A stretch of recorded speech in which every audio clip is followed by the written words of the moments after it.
Fine,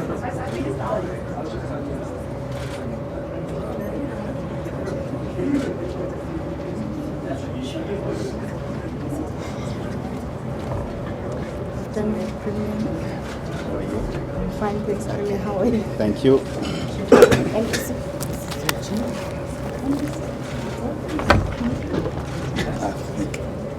Let me see. Vardy.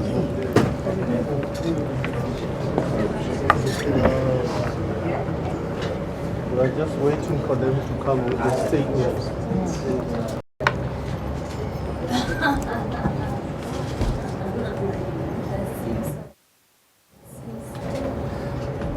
The copies.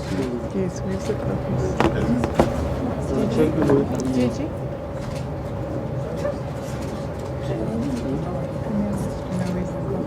Yeah, I'm checking with them.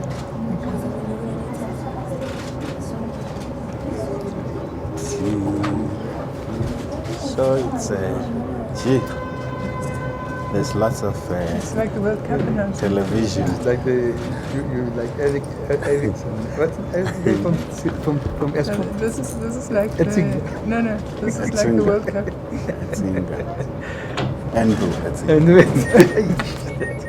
Yeah, can he come quickly? Yeah, waiting for that.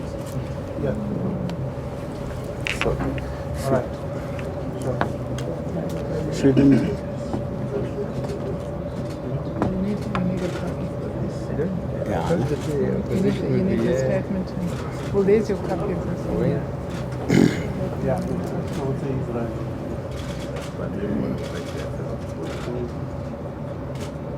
Yeah, no, that's fine. Okay, they're just coming out. And the press statement. Yes, they're going to give them. Yeah, press statement. Yeah, with the press statement.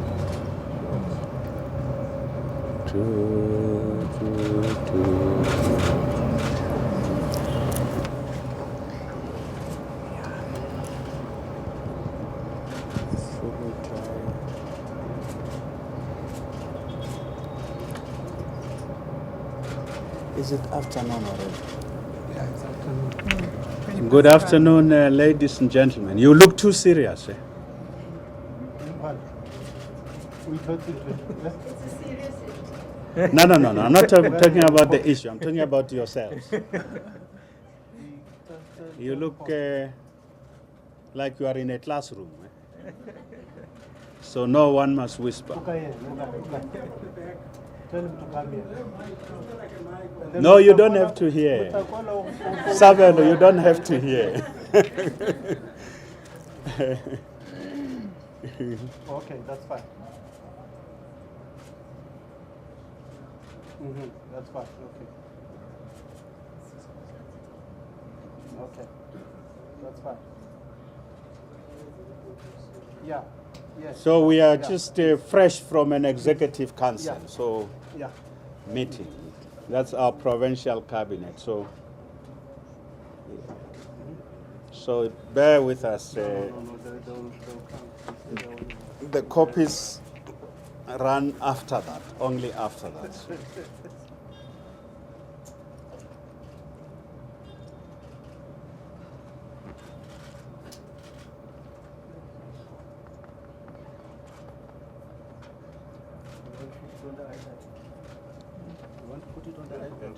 Yeah, send it to me so I can. Yeah.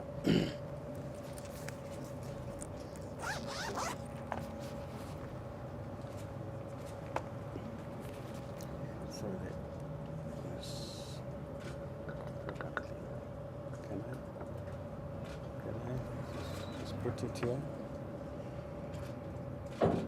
Is it yours? It's fine.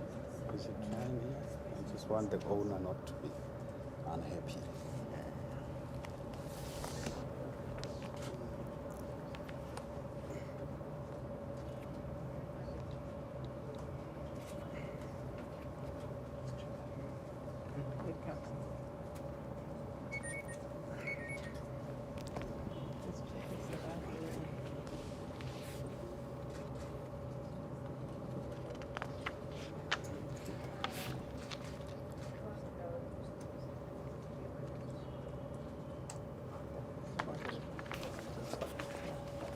Okay, I think we can, yeah, that's fine.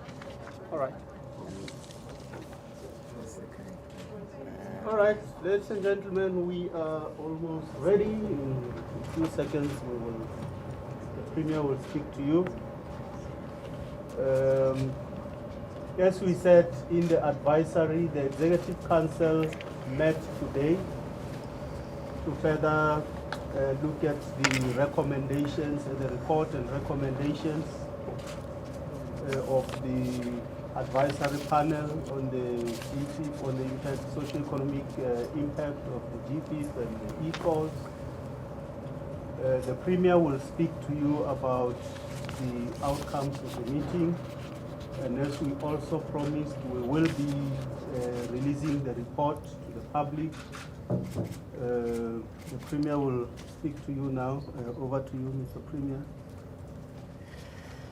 Thank you very much, Acting DG and the spokesperson of the Gauteng Provincial Government. Firstly, let me apologize that you are waiting for us. As I said, we just came straight from the Gauteng Provincial Executive Council. I'm going to take you through the statement. On the 30th of November 2014, as the Premier of Gauteng Province, I received the report of the Advisory Council, the Advisory Panel on the socio-economic impact of the Gauteng Freeway Improvement Project and the e-tolls. I tabled the report to the Executive Council meeting on the 8th of December 2014. The Executive Council mandated me to undertake initial briefings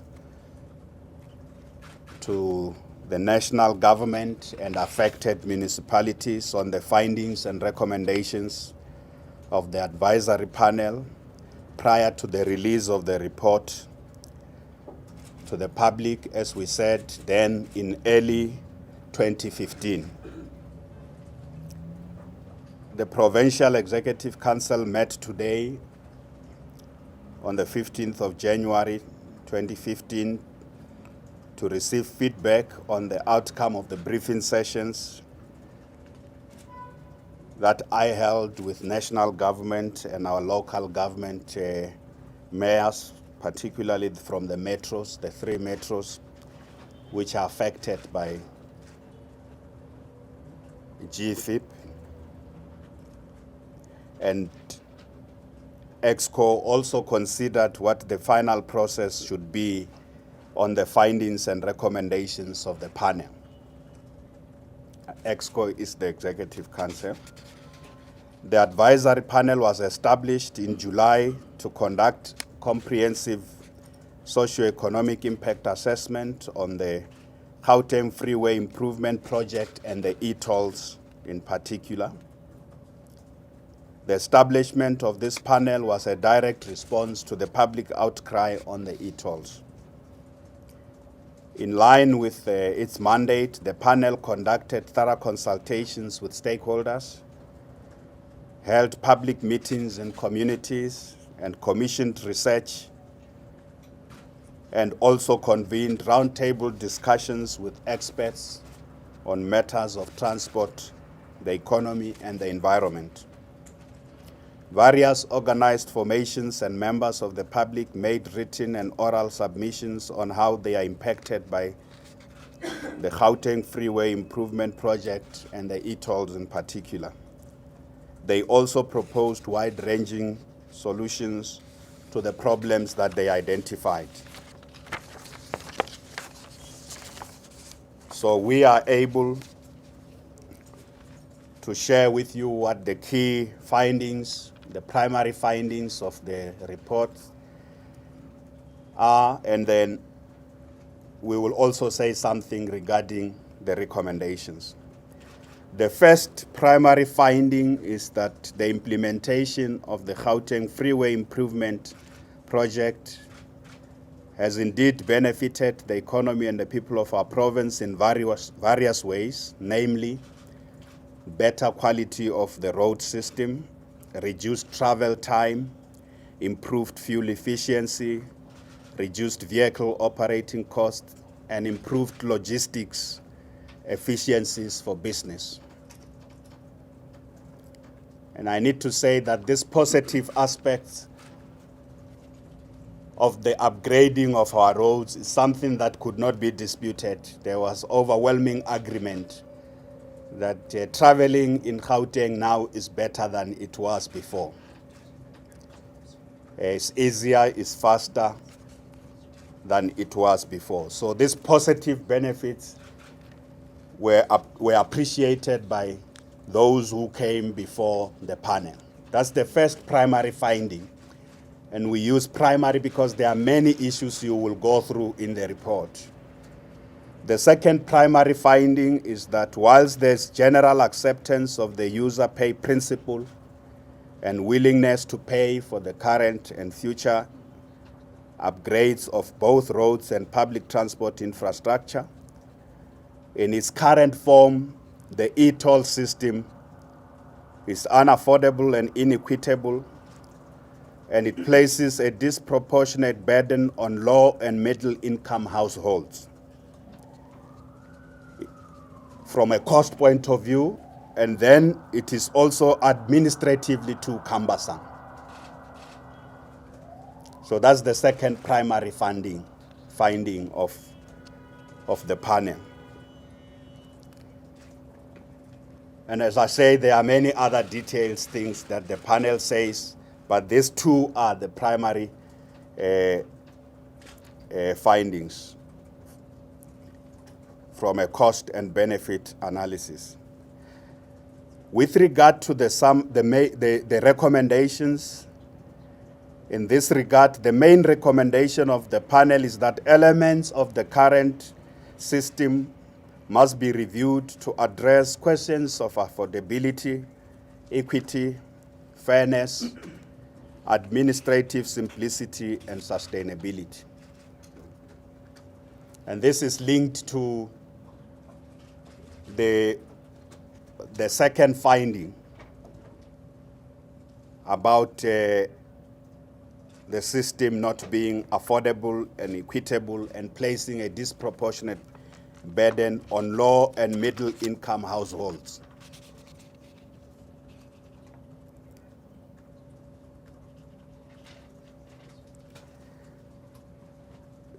So that's the primary recommendation. The panel has made more than 50 other recommendations, very detailed. In fact, it's almost 60 other recommendations, but a lot of those recommendations will flow from the observations that come from this finding. So, therefore, the primary recommendation is that the current system must be reviewed. You remember it was an impact assessment, and then there are negative, positive, but also negative impact that have a bearing on issues of equity, sustainability, affordability,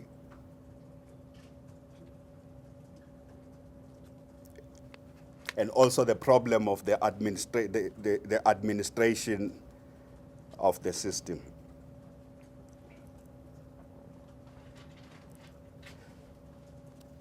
So the more than 50 recommendations deal extensively with issues of public transport in Gauteng, a province that is unique, that is compact, but also a province that has inherited the spatial legacy of apartheid, where you have people who live in the core of our economy and others who live in the periphery.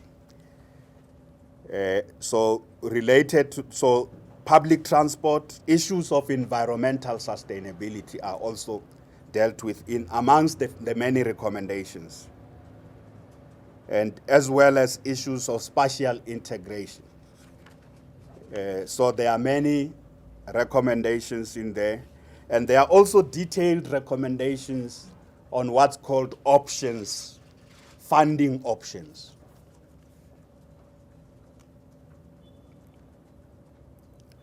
And I just want to coming out of the overall report, there's overall agreement that the key issue is not whether to fund our roads. The key issue is not the user pay principle. Whilst those are supported, the key issue is that a hybrid funding model that's affordable, that's equitable, that's also sustainable should be looked at. That's the key issue that comes out of this report. And that this hybrid funding model should have different revenue streams. And I'm going to explain now what is the way forward in dealing with those.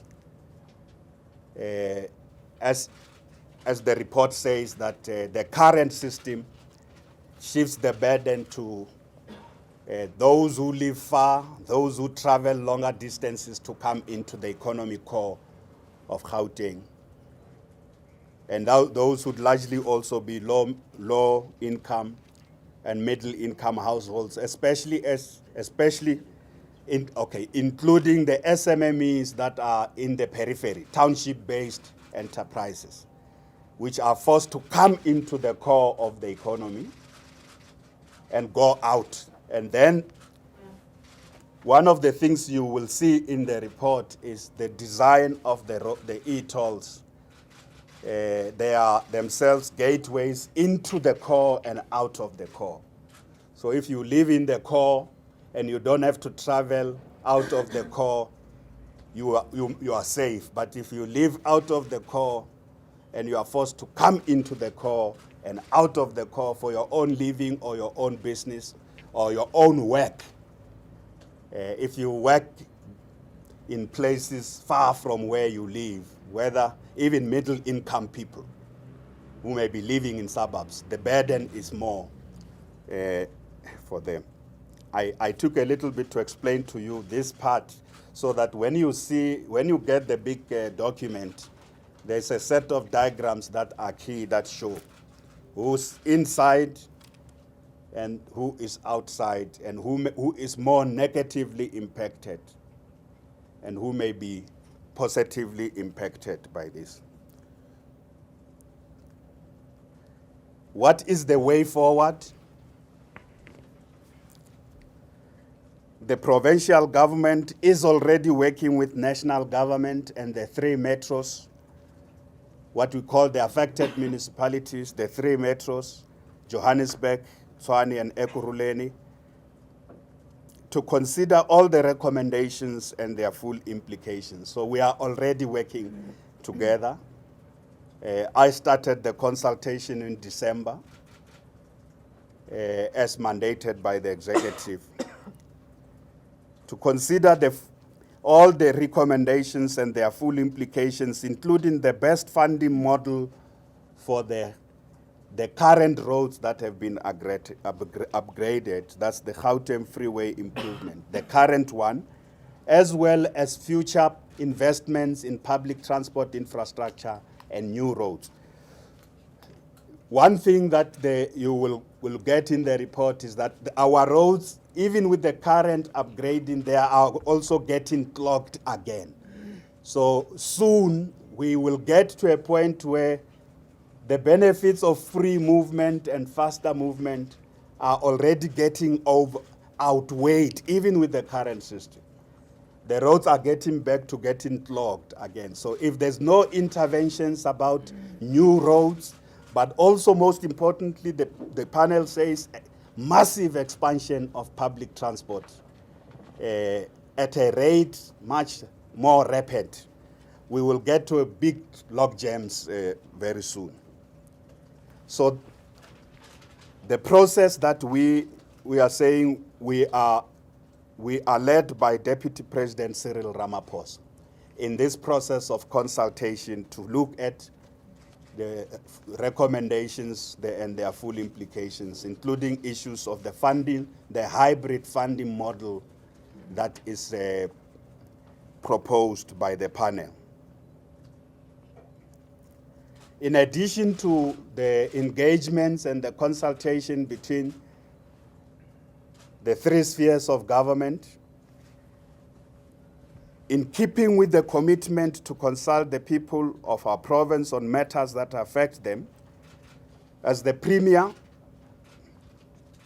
I will convene a consultative meeting in February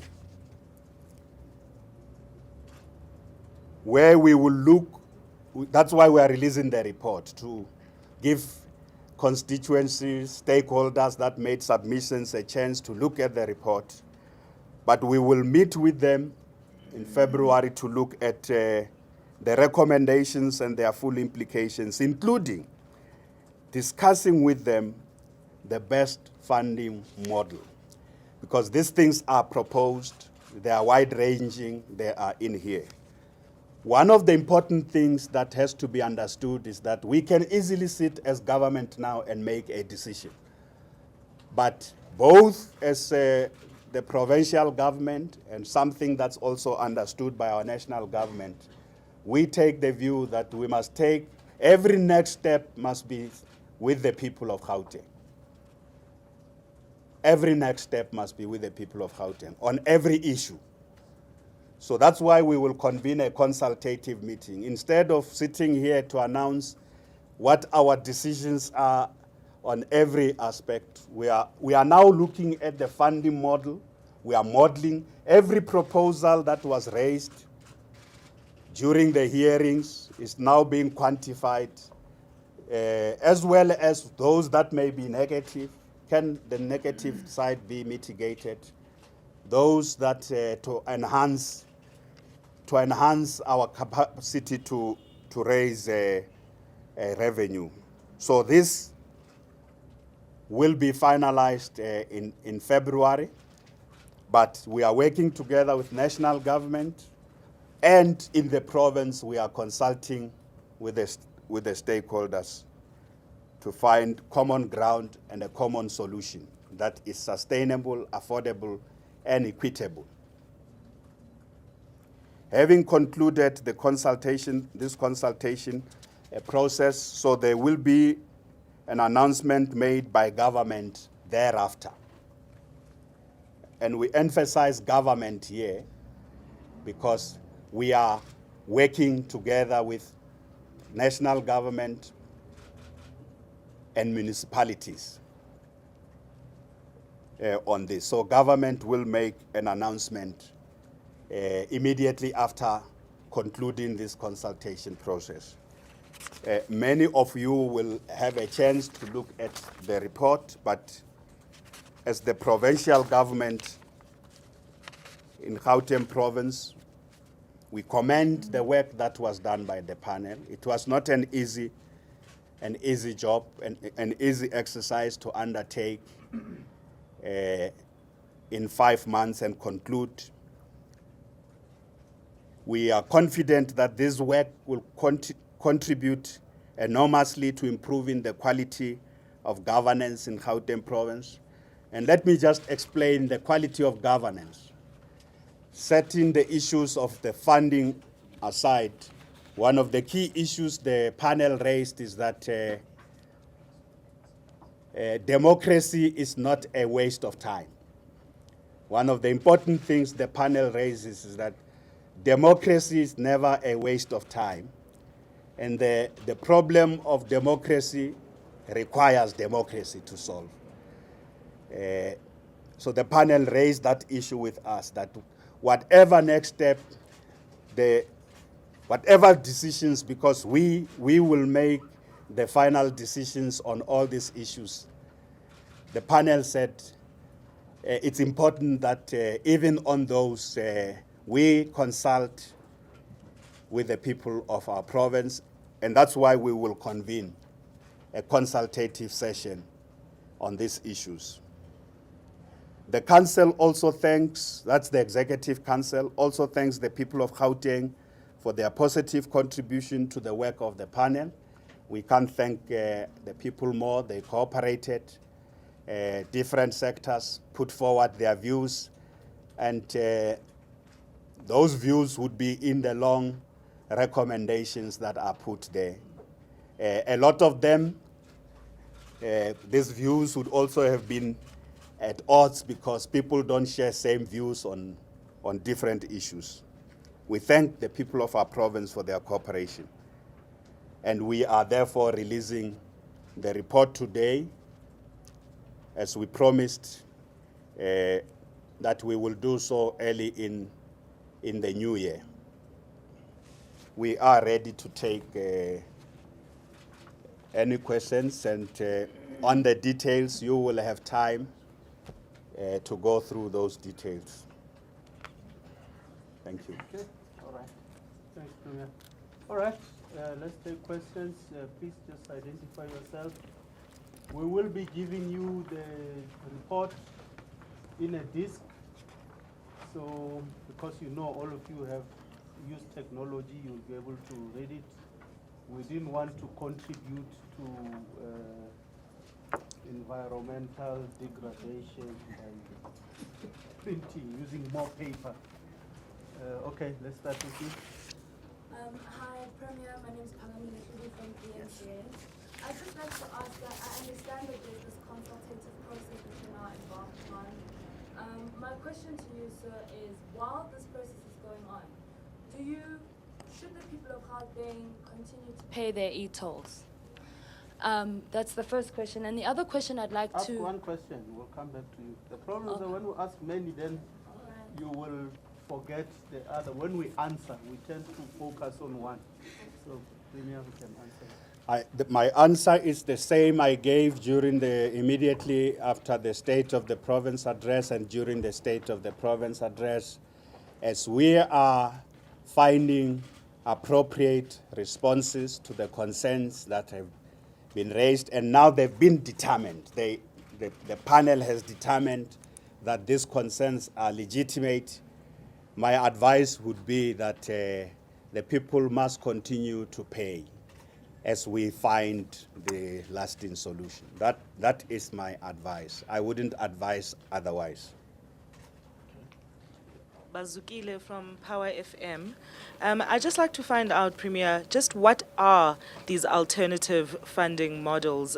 Can you at least give us some kind of idea what it is that the panel has recommended? No second question?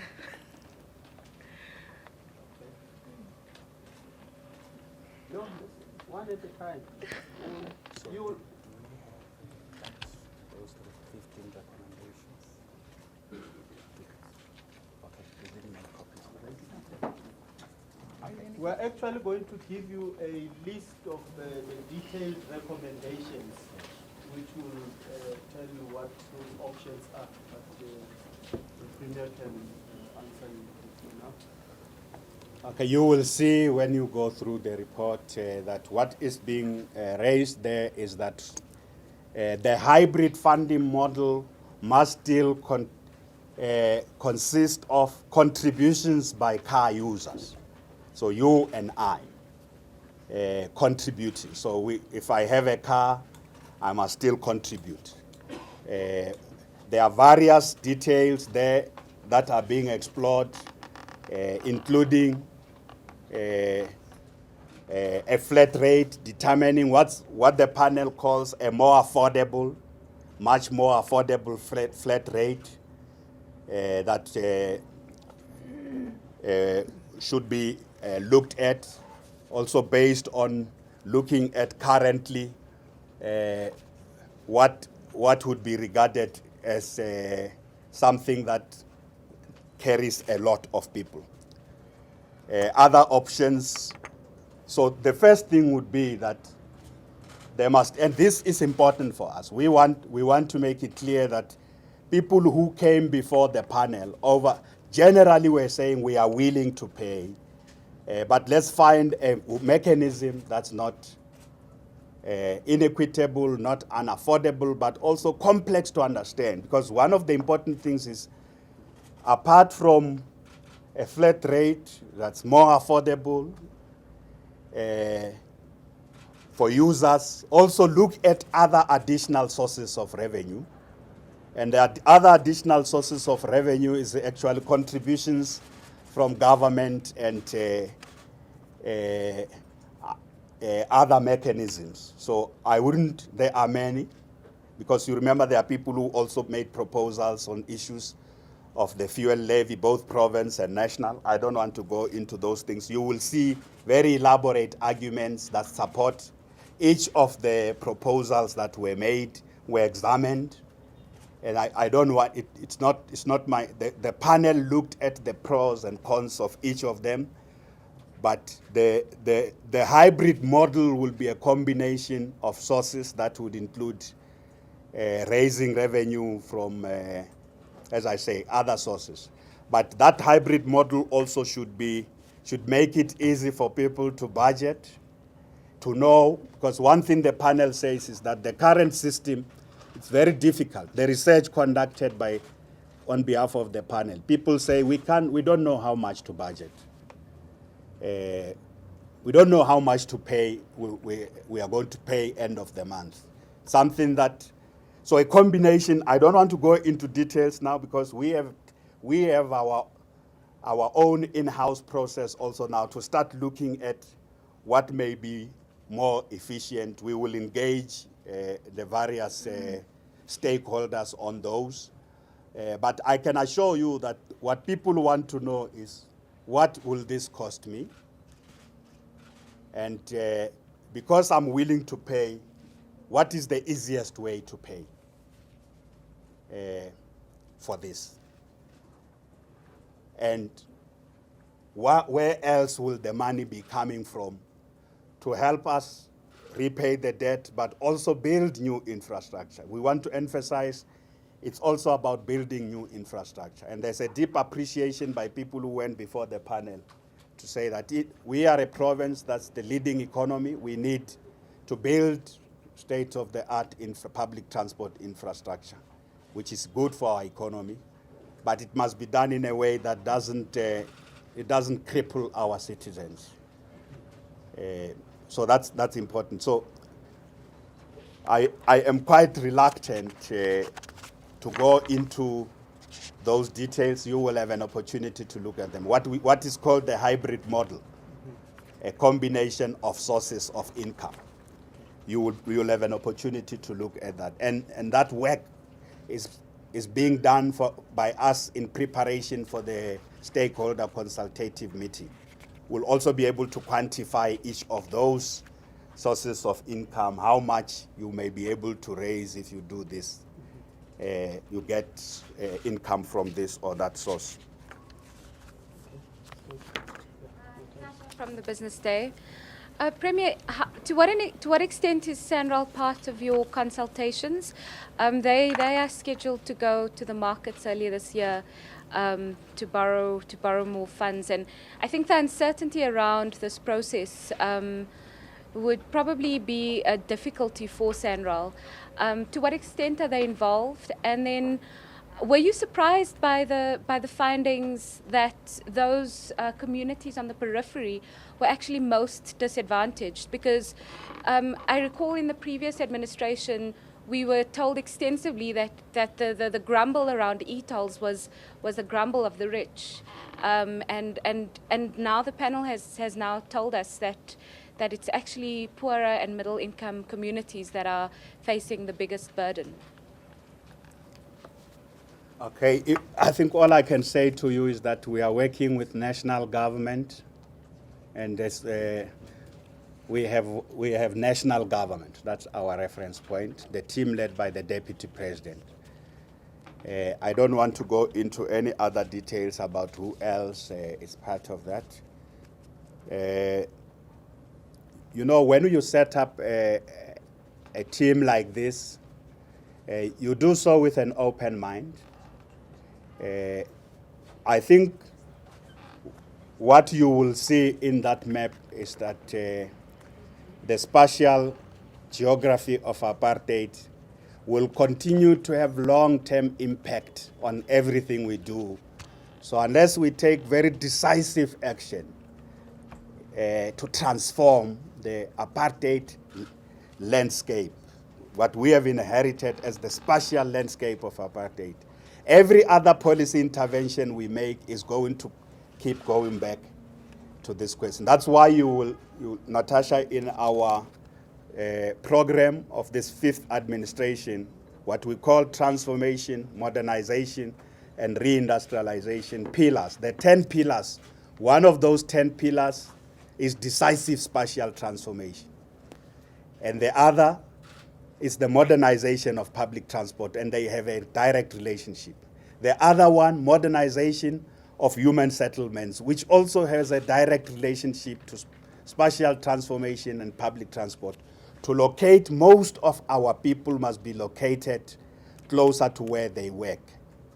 So where they live, we must build new human settlements in areas that are also, we must activate economic activity in every part of the province, because otherwise, for the next 30 years, we will still be caught up in the same framework. If you say to me, am I surprised? I wouldn't be surprised that understanding the spatial design of Gauteng province, that people who are on the periphery, who are compelled to come into the core all the time, and who earn less quite often but spend more on commuting. Those, unless we do something, that is going to be a much longer legacy. And we are very determined to address those issues in various combination of policy interventions.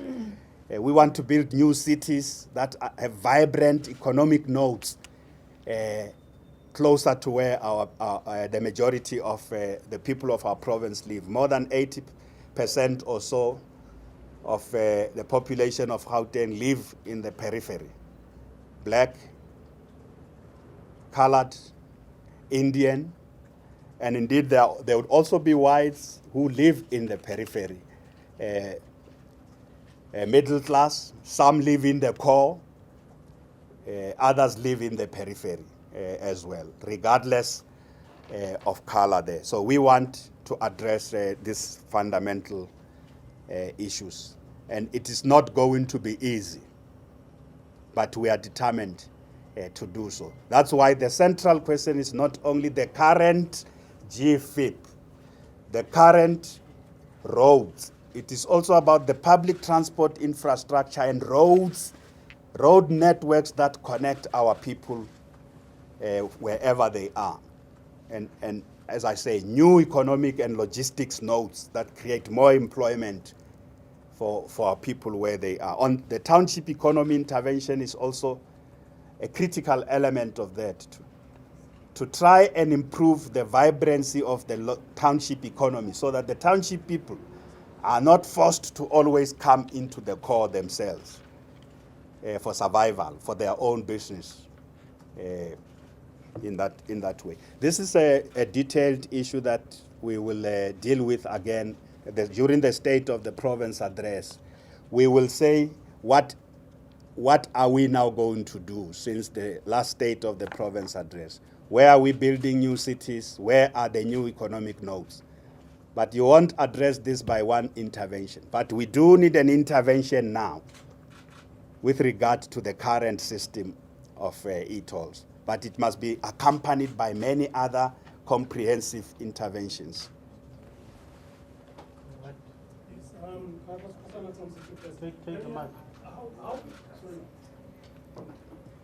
How confident are you that the recommendations of the panel will be accepted by national policymakers, especially given that there was initial reluctance from the Department of Transport, SANRAL, etc., to participate in the process? So how confident are you these recommendations will be accepted? Okay, I've said to you we are working together. So if you want to measure the level of my confidence in working together, all I can say to you is that we are working together. My confidence just derives from working together, we will do better.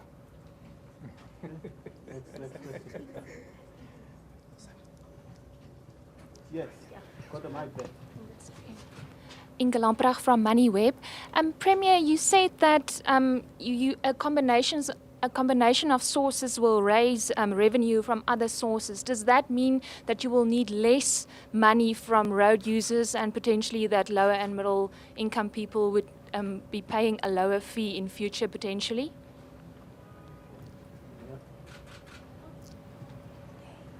I think for me that follows from having identified that there's a disproportionate burden.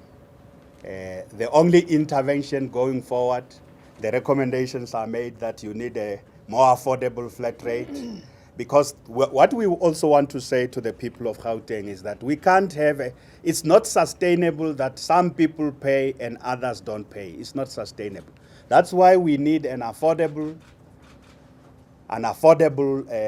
flat rate, whatever that will be, to ensure that all our the users of our roads must be able to contribute. You know the problem now is that you have lots of people who are not contributing, and their legitimate complaint has been that's why we are consulting. That's why every phase of it we were consulting with people. Because when later we have made final decisions on which we have engaged with people, we must be able to say, but if this is the intervention made to ensure that we have a system that works better, that's more equitable, more affordable, you can't have people who don't pay. And this must be one of the things as a people we deal with. We are thinking about the future. 15 years from now, the National Development Plan, Vision 2030, if we want to get that type of future, we should have conversations that addresses also obligations. Government, we are sensitive to negative impacts, but there must also be obligations. And if you have people who are paying something unaffordable, what you do with those who are not paying has to be a conversation. We are building a country, and I must hasten to say we are building a province that must continue to be the dynamic hub of our country's economy. We are looking into the future, not just today. Premier Zugairwa Solomon from Business Day TV. I just want to find out if the consultation process will seek to have its work done before the 25th of February when Minister Nhlanhla Nene tables the budget, to make sure that if the government feels compelled to make mention of the way forward in regards to the new funding model of the e-tolls, that they have time to do so. I can assure you that we are working we want to make sure that that's why we're talking about us concluding our consultative meeting in February. You know, I am speaking during the State of the Province address as well. We want to make sure that if there shouldn't be uncertainty beyond February. We want to make sure that there is absolute certainty, and the people of our province need certainty. Yes, the investors need certainty. The issue raised about Sanral raising revenue, there must be certainty. All I can say is that we want to make sure we pay the debt.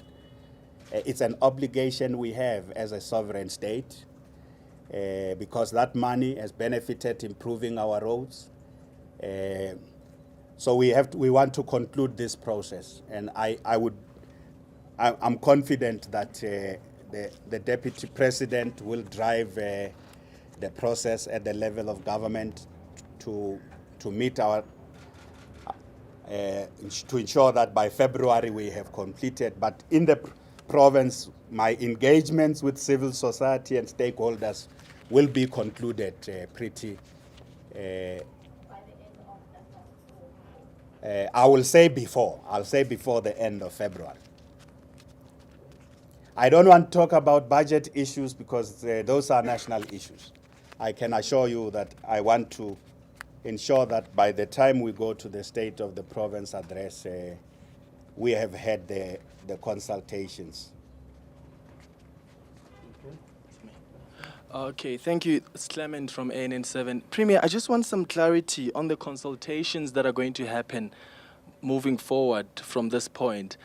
Are you going to have with the different stakeholders that have already made the submissions, and how feasible is it that you would be able to conclude those consultations in a month or two when initially the panel had taken about 4 months to conclude those? And is the Deputy President going to be involved in those consultations? Thanks.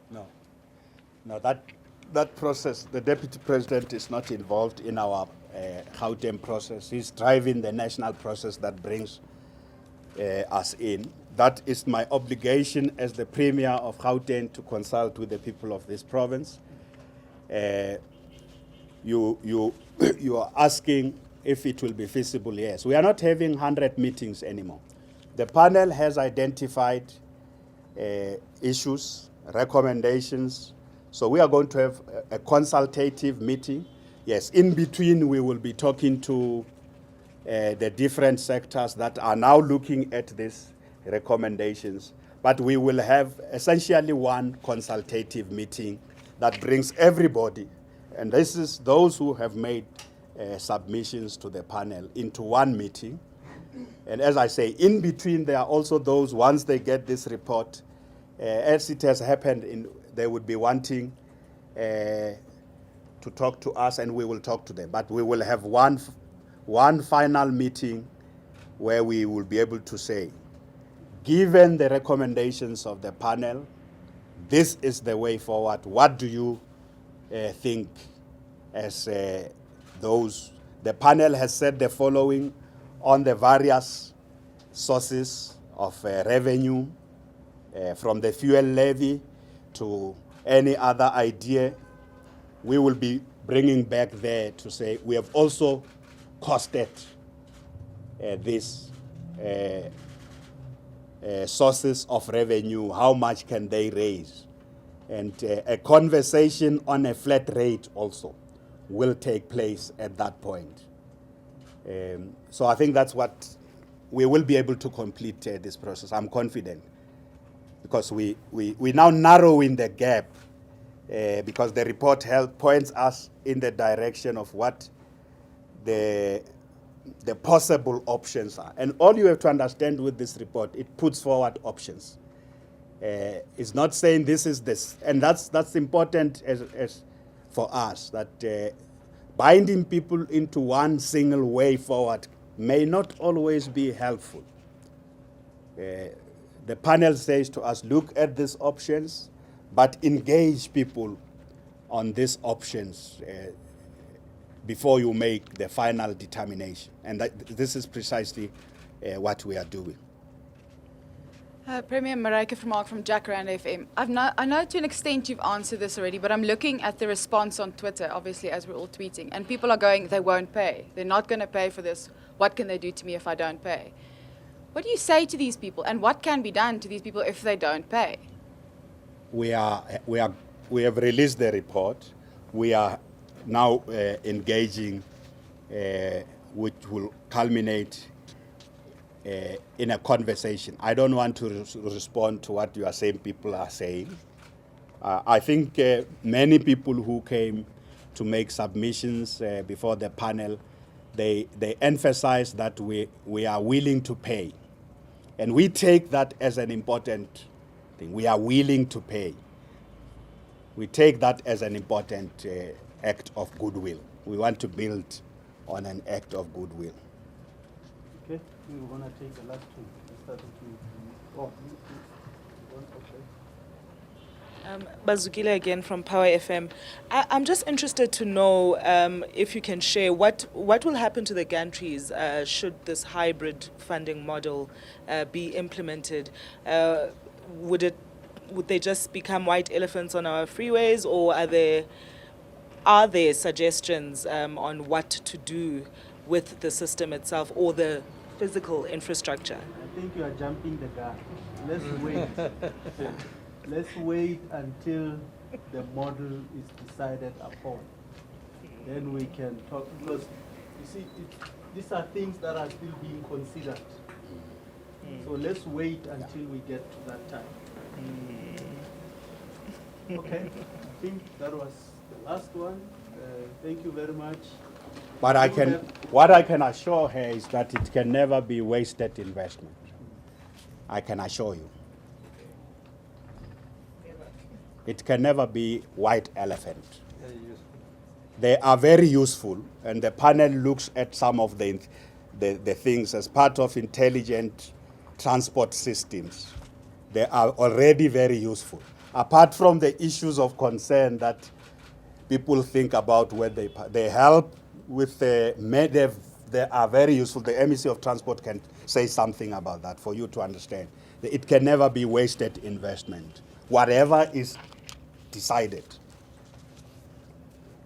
All right. Last one.